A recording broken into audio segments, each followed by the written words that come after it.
I'm Kevin Davis. Thanks for joining this week's episode. I'm joined, fortunately, and I'm proudly by my mother, and we're going to talk today about a little bit of Catholic culture, and specifically the Catholic culture of the month of January. What's going on in the month of January, the feasts we're going to observe, and why we should particularly try to observe the feasts and not even just know who the saints are for each day of the year, but also try to integrate that into our daily lives and into our families, because it's really important for children and it's also a whole heck of a lot of fun. So, Mom, thanks a lot for joining.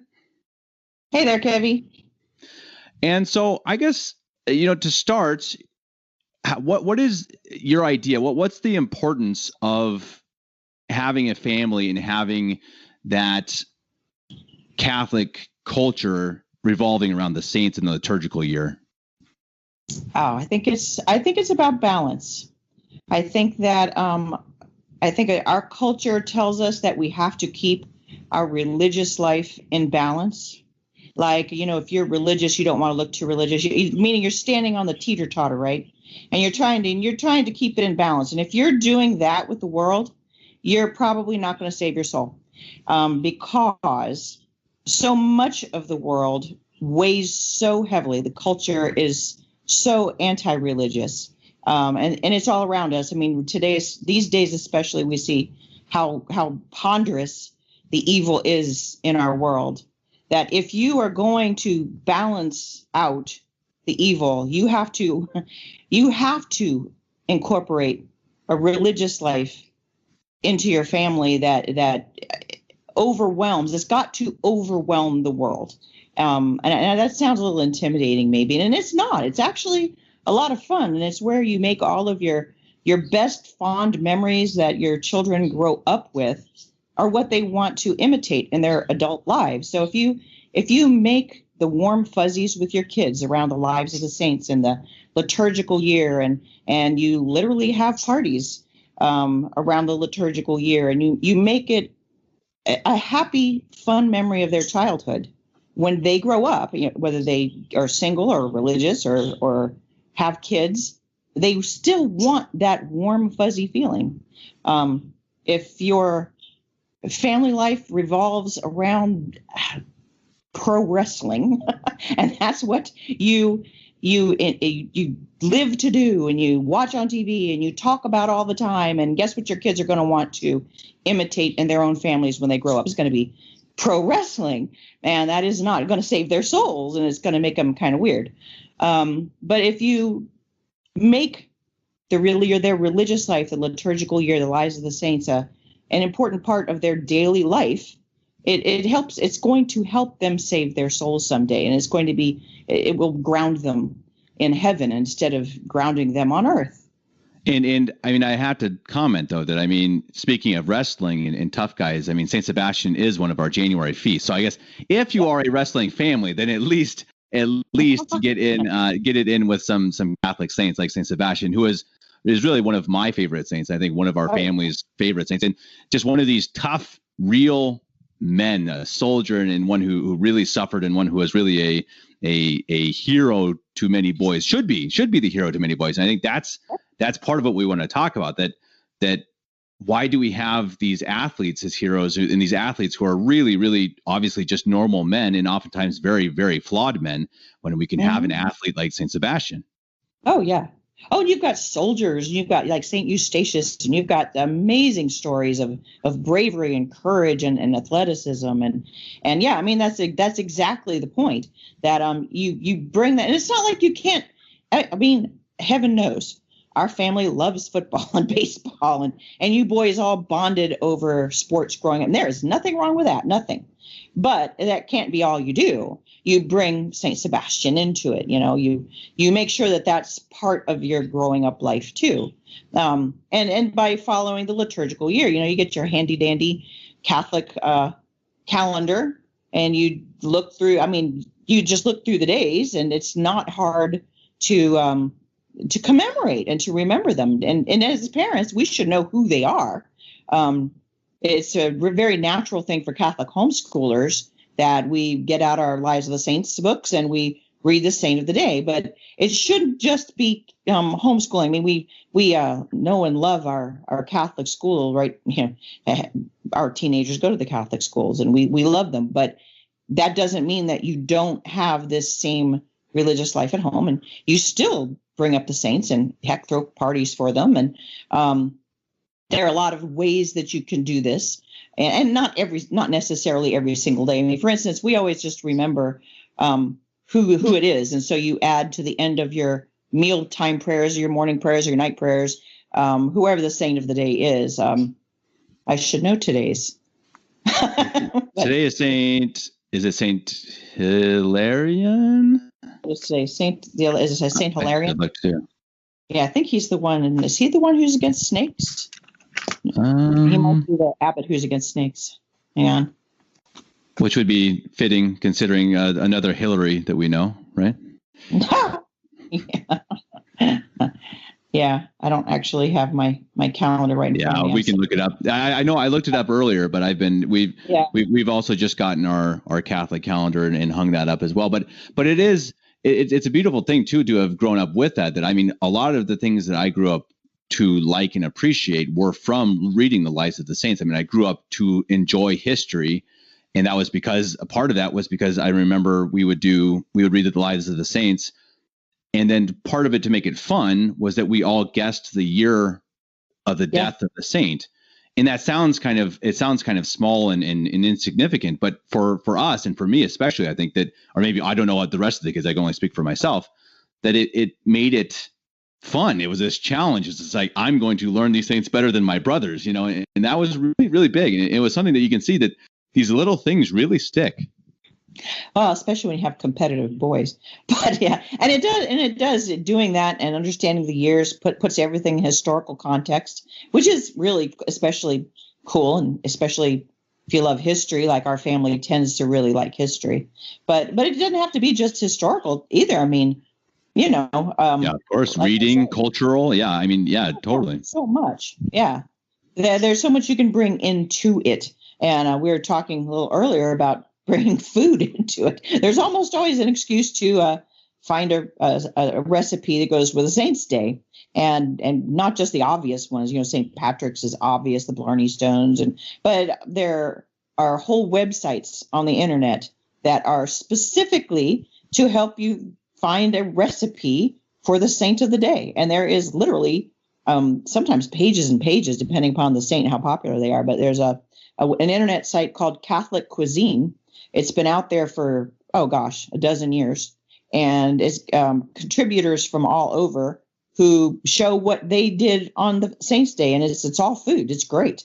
We've used it for years. But I think a lot of people don't even know that's out there. Things like that. And Catholic Crafts. There is an internet site called Catholic Icing, which, and it's slightly Novus Ordo, but it has a lot of great ideas for craft ideas for the saints of the day. And it's from simple to difficult. But I mean, there's just so much. There's so much out. And oh my goodness, go on to traditionalcatholicsermons.com. A lot of the saint days have a good sermon to go with them. So, I mean, there's that too. If you're doing your housework or driving into work, you can listen to and you did the Lives of the Saints as well on YouTube last year. By Alvin Butler. Yeah, right. Which yeah, I guess to plug myself, yeah, that took a lot of work. It is. The thing about the Alvin Butler ones is they are very austere. He was a very severe writer and a very there was not a whole lot of warmth, which it has its place, and it really does. You learn a lot about the saints, and you could tell that he must have lived in a soft time. I think that he was really trying to get it across to his contemporaries or anyone reading it that softness and weakness is really a very, very bad thing. So some people have a little hard time digesting Reverend Butler, but they're great stories, and some of them are an hour plus long, and you really learn the details of these great men and women. Yeah, it's a jump off point, I think. And there's still so much to learn, and just books by the score on any saint you want. I mean, but especially if you're a mom, you don't have time for all that. You do what you can, you learn what you can, but you want to bring it into your children's lives, especially in in a hands-on way. I think that it's important. And why I talk about food and crafts and all of that is that anything you learn, everybody's got a different learning style. You've got your visual learners, you've got your auditory learners, you got your hands-on kids, and everybody likes to eat. Exactly. The more senses that you appeal to, no matter what it is you're teaching, the better every learning style is going to learn whatever it is you're trying to put across. When you're teaching in a conventional classroom, you speak, you lecture, but you also write on the board. And if you're smart, you hand things out, and you use visual and auditory. And whenever you can, as a mom, you have the ability to add that other dimension too. You can cook and you can make cool dinners, find out where your saint of the day is from, and have a dinner from Naples. Say your saint is from Naples. Or Our Lady of Prompt Succor, we were talking about, she's coming up on January 15th. And that feast day centers in New Orleans. There's a lot of great New Orleans cuisine that you could have on the Feast of Our Lady of Prompt Succor. But the more you can do in your daily life to make the faith pop, you're going to save your kids' souls. You're going to save your own soul, because you're going to be in mind of heavenly things in a happy way. You don't always want it to be a ponderous drudgery thing. It does. In fact, you want to try to make it not a ponderous drudgery thing. You want to have discipline and do your duties. But you also the church went out of its way through the centuries to make sure that its children were enjoying themselves. That's why they're called feast days, Right. Yeah. And it's exactly, and the church has always promoted or always, it's been a very big part of the Catholic Church in using the senses to bring you closer to God. Look at the big churches in Rome, look at the big churches in Europe and in the US too, that you're drawn to the beauty of the paintings and to the beauty of the architecture. And it's something that obviously the modern day we've lost in very, very more ways than one. Ian and I were just talking about this today, in that the church music, going back, the true church music is Gregorian chant, which is, I think, I don't know if this is true, but I think it's divinely inspired. I think it is straight from God. It is the godly music. And then you have the polyphonic, you have the Palestrina and the Vittoria and the very, very beautiful music. And in the 1900s, early 1900s and mid 1900s, it began to slowly change into these little bit of a mix of this beauty, but then you would get some sour notes that they purposely wrote in these notes that were not quite right. And then more and more and more, it built into this kind of cacophony of noise, which is turned into, now it's really just a bunch of sharps and flats being played at the same time for modern church music. And so you see, though, that the senses are extremely important. And in any case, if it's eating, drinking, seeing, or hearing, it is obviously important. It's something that the church has always taken seriously. Right. Well, exactly. And God understands his children, and he teaches us through his church. So he knows what we need and how we're going to respond. And that's why we have the liturgical year the way we do, and the beautiful pomp and ceremony. And you have coming up, you have Candlemas Day with a blessing of candles. Oh, and by the way, heads up, if you haven't already got your blessed candles, to take your beeswax candles you might want to order them now, because everybody's shipping so slow. So if your church doesn't have them for you to have blessed on Candlemas Day, I'm trying to remind everybody, get your candles now, because shipping's crazy these days. But, definitely a good idea. And that's something I have to plug your blog at least a little bit. The blog is I think it's arewethereyet.blogspot.com. Is that right? Yeah. And you can, it's the easiest way to find it is you put it into any search engine, just say, Are We There Yet Colorado blog, and it'll come right up. And this is something you've been working on for, boy, it's got to be 15 years now or more. Dozen years or so. Yeah. And so a lot of very good information, a lot of very good Catholic things, and very good source material. And you have one about January. This is, I think, your most recent blog that we're kind of going off of this show that I think is really, really good. I highly recommend everyone to go to, because it is what we talk about now only touches the very, very surface of what is in this blog. And then your blog only touches the very surface of what is out there that they can find. Oh, yeah. Oh, so true, so true. And I'm going to try to keep an at a glance for every month up at the top right hand corner. If anybody goes over there and you just want to know what's going on during the month, and I'll usually give a lot of links. So links to a prayer for the day. So Holy Name Sunday, for instance, there's the Prayer to the Holy Name by Saint Bernard Clairvaux. There's a link. There's just customs observances of the Holy Name and things like that. And sermons. There's a sermon by Father Philip Davis for the Holy Name Sunday that I linked. Sermon St. Francis de Sales on the Holy Name and things like that. I link just for, and it's not even like anybody needs to use them all or even look at them all. But if you took a day and said, okay, this is the day where I think we're going to try to do a family thing. Okay, I've got links for you.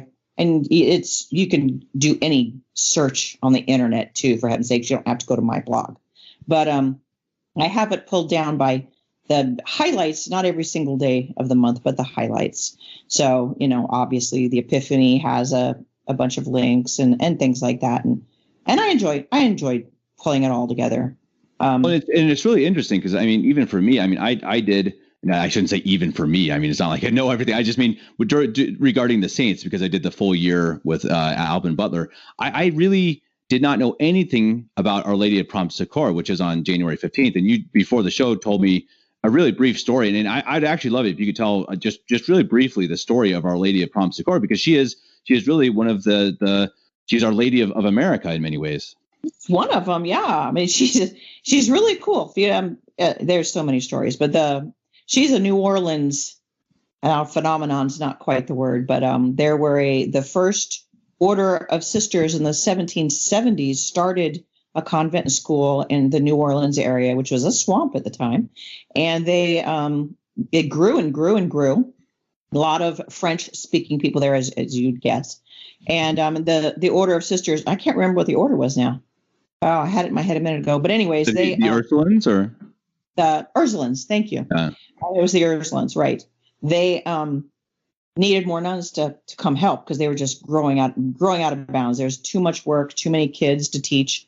So they appealed back to France to their Ursuline order, the Mother House, asking for help. And one of the sisters in particular, Sister Michael somebody, I forget her last name, something French that I would mispronounce. Right. She really, really, really, really, really wanted to go on this mission. She wanted to bring a group of her sisters that were all very excited to go. But you didn't then, and any time through Catholic history, if you've ever read the Lives of the Saints, that you don't make these moves without getting permission, and not just from the mother of the order, but from the Pope to do a big, anything big. It had to go through the Pope, and this was, I forget what Pope it was. Anyways, this was during a war in France. There was always war in France. I think this was the Napoleonic Wars now. This would have been the 1815. That was Napoleonic. That was Napoleonic, yeah. Still Napoleonic, yeah. They were at war, and so they had very little hope that their appeal to Rome would come back in any decent time whatsoever. So these sisters, they started praying to Our Lady of Prompt Succor, and I don't think there was even an image of her at the time, but they started literally, prompt meaning fast help. Our Lady of Fast Help is who they were praying to. Right. And when it was miraculous, within 5 weeks, which at that time is crazy fast, especially during a war, they got their permission from the Pope. And they're like, woohoo. And they had a specially carved statue of Our Lady of Prompt Succor made for the sisters. And then they went down to New Orleans, and that mission thrived. So about a dozen years after that, there's a big fire. And as you've heard stories like this before, and this is one of them, there were no fire brigades at this time. And everything is made out of wood. And they're burning up around them, literally. They brought the wooden, mind you, statue of Our Lady of Prompt Succor to the front of the church, and we're praying through this whole time, obviously, to Our Lady of Prompt Succor. And the wind changed immediately when the statue was placed in the window, and the convent was preserved while everything around it was ashes. So that was the first public miracle that was attributed to her. And then later on, I think the famous one is during the Battle of New Orleans. You know that song? In 1813, we took a little trip. Yeah, right. That one. Anyway, so you had Andrew Jackson, General Andrew Jackson at the time, was trying to defend New Orleans against the British troops. There were 10,000 British troops, outnumbered the American troops 2-1. And defeat was a probability. They were expecting there was no way they were going to win. And the people of the city fled to the convent. It was the most fortified building anywhere. And then they trusted the church. They trusted the sisters. And so they were all in the convent praying like crazy to Our Lady of Prompt Succor. And against all odds, they were literally fighting from behind cotton bales. They were at 2-1. The American forces and Andrew Jackson actually won, beat the British with almost no casualties themselves. Almost 300 British killed, almost no Americans killed. I think like 13 wounded, something like that, 30 wounded, something like that. 1,200 British wounded. And General Jackson, who was no Catholic, mind you, was convinced that the only reason that they won that battle was the prayers of the Ursuline sisters and to Our Lady of Prompt Succor. And so he went personally and thanked the nuns. And on January 15th to this day, in New Orleans, they have a special mass and celebration for the victory that happened due to the miraculous intercession of Our Lady of Prompt Succor. So yeah, it's there seems like there's a couple other things about this. They do call it a miraculous statue. It got the approbation of the church by Pope Leo XIII, one of my favorites. Mm-hmm. And there was a canonical coronation of the statue and the baby Jesus. So I mean, it's a very honored statue and honored patronage of Our Lady. It's a beautiful statue. If the picture on your blog is the same statue, it's a very beautiful statue. Oh, that is the statue. She's gorgeous, and you can go see it. Yeah, there are many of these statues of Our Lady here in Germany, at least, that are just like I don't know what the artist was thinking or the sculptor was thinking at the time, but it's not beautiful, or maybe that the taste in beauty at the time was a little different. But it's like, okay, well, I mean, the physical beauty isn't necessary, obviously, for Our Lady, but there is still some times where I do wonder, it's like, what was that artist thinking? But this one is very, very, very nice statue, and it's a beautiful story, and I mean, I think it's really an interesting one. That, I mean, how often do we come up with things that are spontaneous that we need help for? I mean, and maybe more often it's things that are weighing on us, say, work or whatever, but sometimes it comes up that you need something quickly, and here you go. I mean, here is your patroness. I would say that right now in America, Our Lady of Prompt Succor would be a good one to pray to. Yeah, that's definitely true. Right? Yeah, absolutely. Kind of one of our own too, but waiting at this is on the, what did I say, the 25th? This is on the hang on. I forget things almost as soon as I say them. The 15th, January 15th is her feast day. So that's coming up pretty fast. But yeah, I would, if you kids were home, and even if you're not, Dad and I just might have a New Orleans style dinner that night. There you go. Boil up some gumbo, huh? Hey, seriously, we haven't had gumbo in a while. There's a sermon by Father Hughes of City of Mary on Our Lady of Prompt Succor specifically. So there's a novena to Our Lady of Prompt Succor, which you would have had to start on the 7th. So we're a little late to get that started. Mm-hmm. But you can still, it doesn't, that's one of the, that's a mistaken idea people, I think, have. You think, oh, too late to say that. No, yeah. No, it's not. You can start it today and have her feast day fall in the middle. That's fine. Yeah, totally. That's definitely true. I always wonder that too, and I've done the same thing. It's like, oh, we're too late. It's like, you got to wonder, the saints up there, like, really? Are you serious? Like, you're really not going to pray this because you're a day late? I mean, it's like, are you kidding me right now? Don't be ridiculous. Right. Totally. Yeah. So it's a great story. I mean, this is just one of so many amazing. I feel like there should be movies made out of pretty much every saint needs a movie done right. Yeah, totally. Well, I think it's fitting that on January 20th, which is obviously the big, at least supposed election day, let's see what happens. But the election day in the U.S. is on the 20th, and that's the feast of Saint Sebastian. And Saint Sebastian's obviously he's the soldier, the tough guy, the athlete, but he was also one that was very, very high up in the world. I mean, he was a lieutenant, a very high lieutenant of Diocletian, right? And obviously gave it all up. Just simply, I guess not simply, but for God, and was attempted to be killed once and then killed, the second time for real, and a pretty incredible story again. Oh yeah, another one of those ones that should be a movie. There should totally, yeah, absolutely, and one that on that day when we might need a little bit of strength and courage and soldiery, I think we'll see what happens in the U.S., but He's right. A good one. He's a good one to pray to, and Our Lady of Prompt Succor. So exactly, I think this is a perfect example of if you know the Catholic, what's going on, then I think it helps. I mean, Ian and I again, I did a podcast today, which I already published, talking about rock and roll, and there's some pretty crazy things in there, and I think that Ian and I were talking that there's really a very deep background warfare of spiritual warfare going on that's obviously good versus evil, the devil versus God. And I think that back in the day you had a much better world and more thriving faith when you had convents and monasteries packed full of people who were just praying. All they did was pray.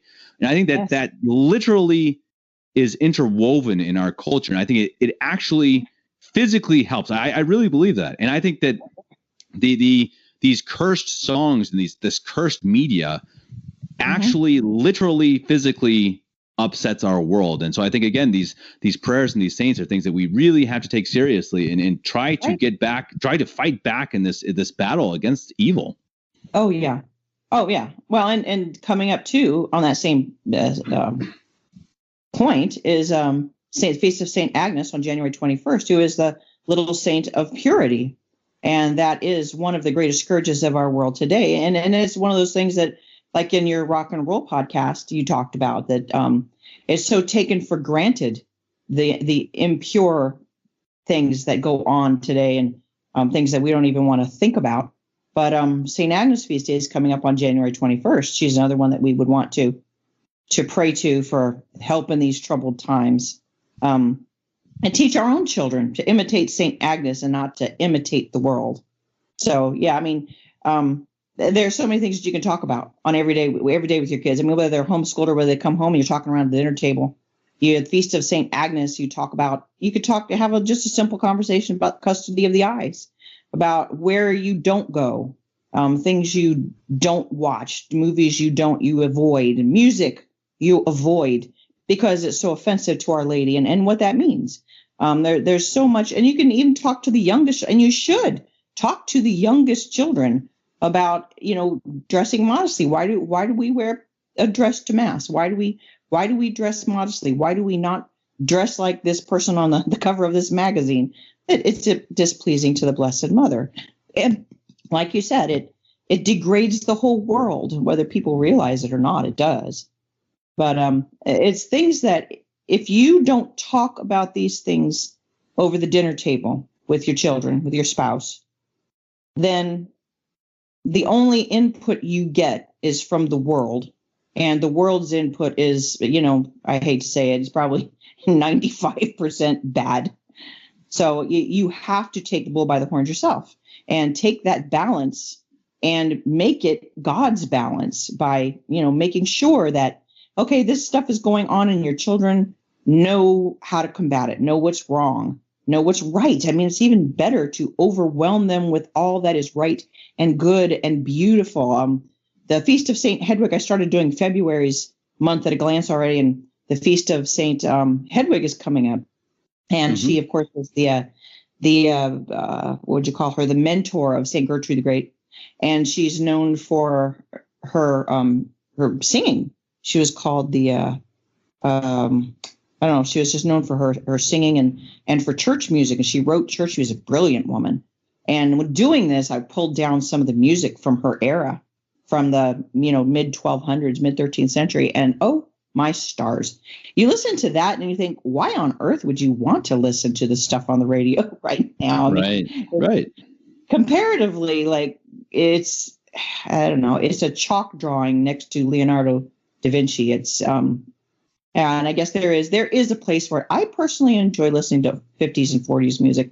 And yeah, that's chalk drawing music, but I kind of enjoy it. But at least then, I mean, again, this is another conversation I just had with Ina, that the church music and the Gregorian chant and even classical music, at least some of it, it lifts your mind and your soul. So it actually is uplifting. So it's not your emotions necessarily. Now it can be emotional, but it's actually uplifting your soul. Now you look at rock and roll and stuff, it is purely emotional. It is to drive your emotions into, excitement or anger or even joy. And we're obviously not meant to be run by our emotions. We're meant to be run by the will, and we're meant to, the soul to uplift the soul, not to necessarily uplift the emotions.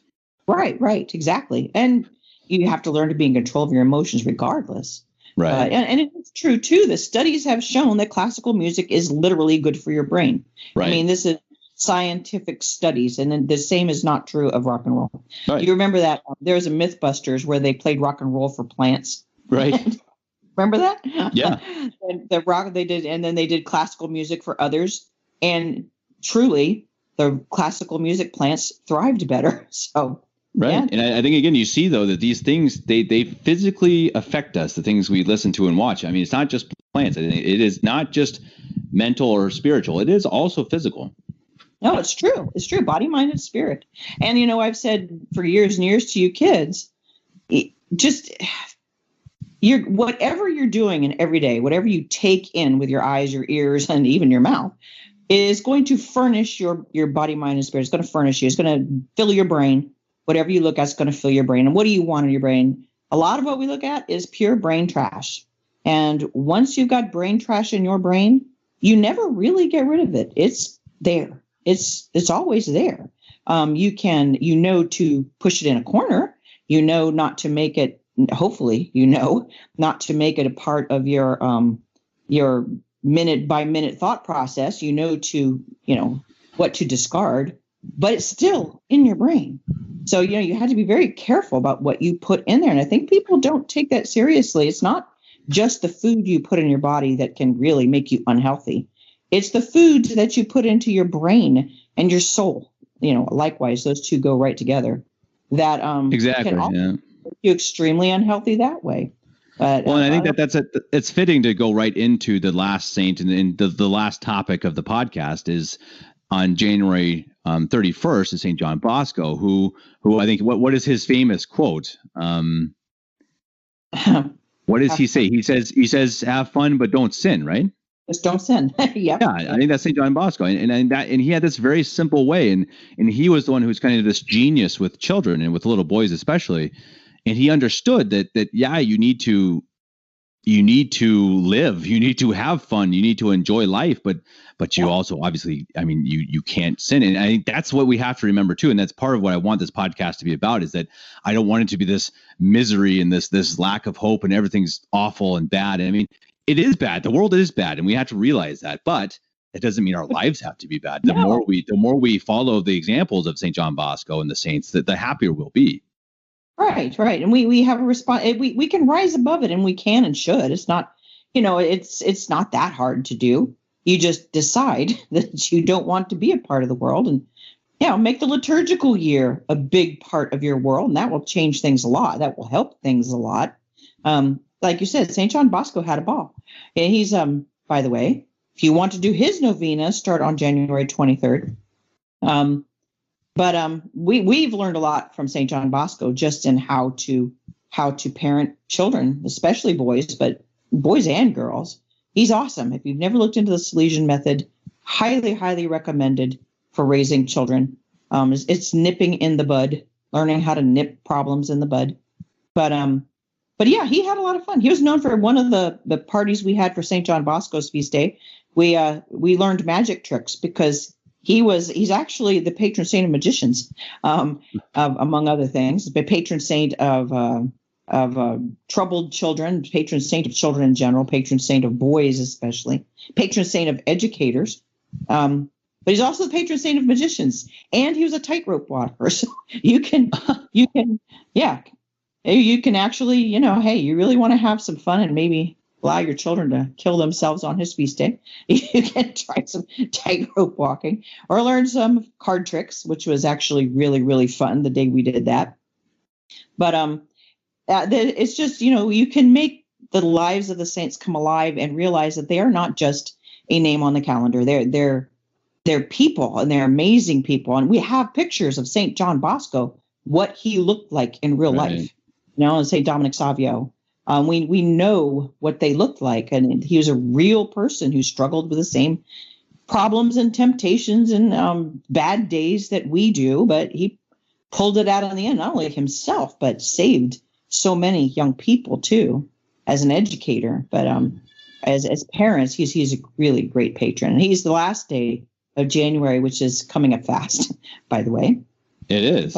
It really is. We're already almost halfway through January. So we're getting this show on a little bit late, but I would love to have you on each month to talk about the basic overview of the upcoming month and the cultures and traditions that we can take and to work with these saints and the liturgical calendar. Because again, like you've said over and over, it is important. And it is something that it's so important to overwhelm our kids with good rather than the worldly evil. But again, it's fun. It really is fun. They're good memories for me as a kid. I don't remember any of it badly. I hope not. Yeah, right.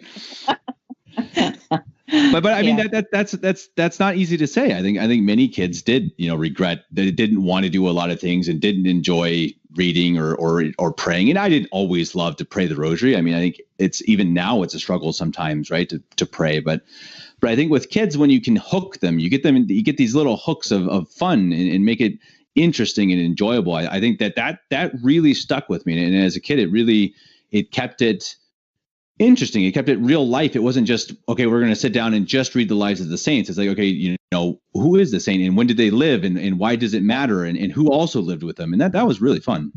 Yeah. Oh yeah. I enjoy it to this day. I'm still learning to this day. Totally. I mean, you never stop learning, but yeah. Anyway, but I enjoy it. And if anybody wants the more specific links, then do go over to the blog and just pull up. It's in the top right hand corner of my blog it says January at a glance, and you could just click on that to find links and things like that to look through to just for ideas for whatever you want to do. There is no right and wrong about this kind of a thing. Right. Yeah. Right. It's about trying to find people you can trust and trying to find good sources of material. Right. And then there's a lot of you gotta watch your Novus Ordo sites, and I do sometimes cite them when I look through, and they are actually pretty good, trustworthy ones. But I always kind of watch them. But let's face it, there are more Novus Ordo sites than there are traditional. Sure. Especially with things like this. So you have to pick and choose. And people need to get out there and do these things. Get out there, make a blog. Totally. And I talked about that in previous podcasts that we do. I think we do have a responsibility to create more media, more good media, more Catholic media. And that's why I'm doing this podcast. That's why you're doing the blog. And I think that it is really important. I can't stress enough to people listening, find your niche. If you're not good on podcasts, if you're not good at writing, then go and find old books and literally upload them to the internet. Make sure there's no copyright, of course, but that's extremely valuable. And there are many books that are already online, but many aren't.